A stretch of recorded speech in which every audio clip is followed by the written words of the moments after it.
Well, the National Sea Rescue Institute has issued a warning to beachgoers to stay vigilant and only swim in designated areas that have lifeguards on duty. Now, this follows an incident in which a teenager was left paralyzed after injuring himself while swimming at a beach in Salt Rock on the north coast. NSRI spokesperson Craig Lambinon joins us now. Craig, thank you so much for your time. Well, it is the festive season and already we've seen people going to the coast. Just what are some of the warnings that you are giving, particularly beachgoers at this point in time, especially relating to this latest incident?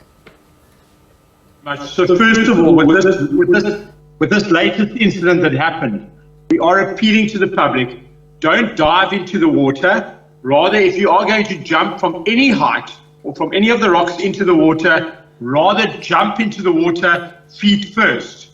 Many cases that we've had over the years where individuals have dived into the water not knowing that there's a rock or a seabed that's hidden or not exposed underwater, and then they end up hitting their head and end up being in a case like this incident today in KwaZulu-Natal, where a teenager has been left paralyzed. A very sad incident.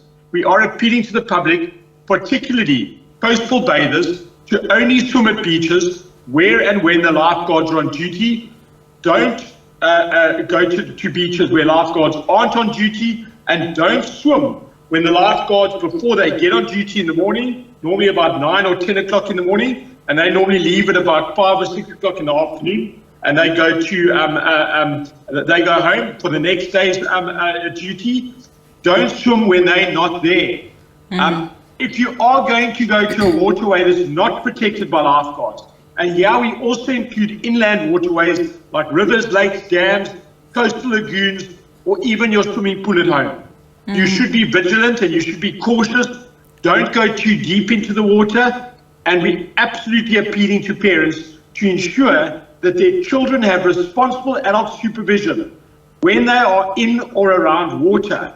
And the responsible adult who's supervising the children shouldn't be distracted by cell phone conversations or by chatting around the braai, for argument's sake. They should be physically watching the children while they're swimming, because drowning is silent. When a child or anybody drowns, they simply slip underwater while they're trying to keep their head above water. They slip underwater quietly, and no one notices unless you're being vigilant and purposefully watching over them while they're swimming. Now, just going back to, some of the warnings that we have been receiving in terms of high tide and spring tide, etc., and the increases thereof. Just talk to us around about the dangers of those, and when are we likely to see that, throughout December and January specifically?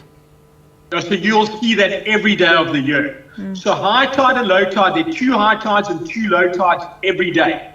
Rip currents form at different places constantly throughout the day. You'll notice when you go to a beach where the lifeguards are on duty, at some point during the day, they're going to move their red and yellow flags to another part of the beach, and they're going to ask the bathers to move to the right or to move to the left. That's because they've detected a rip current forming where they are swimming, and lifeguards are trained to look out for that. But rip currents are constant. They form at different places throughout the day. There are 2 high tides and 2 low tides every day. During the spring tide, that's at new moon, for about 8 days around the new moon, and for about 8 days around the full moon, you get a spring tide, which brings a higher than normal high tide and lower than normal low tide, and that can cause stronger than normal rip currents. But the difficulty here is that rip currents could be stronger even when there isn't a spring tide. That's why we are appealing to the public. Only go to beaches and swim where and when the lifeguards are on duty, and swim in between their safer demarcated swimming zones that they post using their red and yellow flags, but always be vigilant. Like fires in winter or the spate thereof, there are always these cases of, water injuries, during this time of the year particularly. Craig, just talk to us about the importance then of water safety, especially for South Africans. I mean, like you said earlier on, there is that case or incident where parents relax around water, where they should be vigilant. And also what we are seeing now is that even if you are assuming to be a strong swimmer, there is a chance that you could be injured. So first on that note, I would say that rip currents are the greatest cause of drowning around our coasts, but contributing to that is drinking alcohol and then going swimming. When you drink alcohol and you've had too much to drink and you're in the water and you are caught in a rip current, it dulls your senses and you aren't able to fight against the rip current or get out of danger quick enough. I use an example as myself. I'm a rescue swimmer. When I go into the water, into any beach, anywhere around our coastline to go and swim, I find myself survival swimming at least 10 or 11 times in each time that I go into the water. And what that means is survival swimming is I'm wading into the water, I'm only waist deep in the water. When a wave comes, I have to jump up to keep my head above the wave. And for a few minutes, I find myself where my feet aren't touching the ground. And when a rip current forms there, I find myself suddenly in a rip current.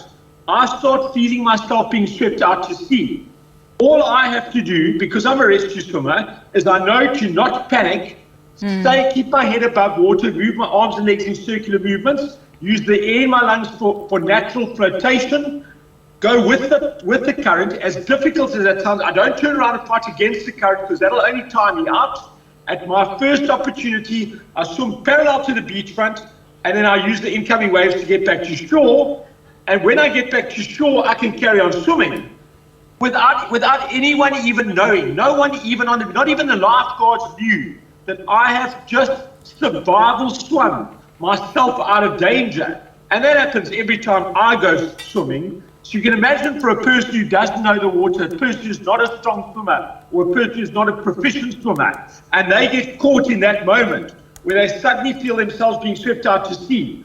That's unfortunately the catalyst where a person will then drown if they don't know that basic survival swimming. And NSRI are leading the charge in teaching South Africans survival swimming, how to call in an emergency and bystander CPR. We've got the South African Police Water Policing and Dive Services assisting us, Life Saving South Africa, and thousands of community groups that are assisting that cause to teach South Africans survival swimming.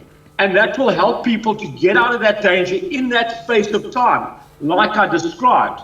And we've gone so far as to take containers that are donated. We've built swimming pools in the containers, and we've transported them with sponsorship from transport companies to rural areas to teach community members how to swim, with the goal that eventually we have an entire nation full of people, from toddlers to grandparents, who can survival swim, call in an emergency on their phone, and do bystander CPR. And we are absolutely embracing the community support that we're getting with this initiative.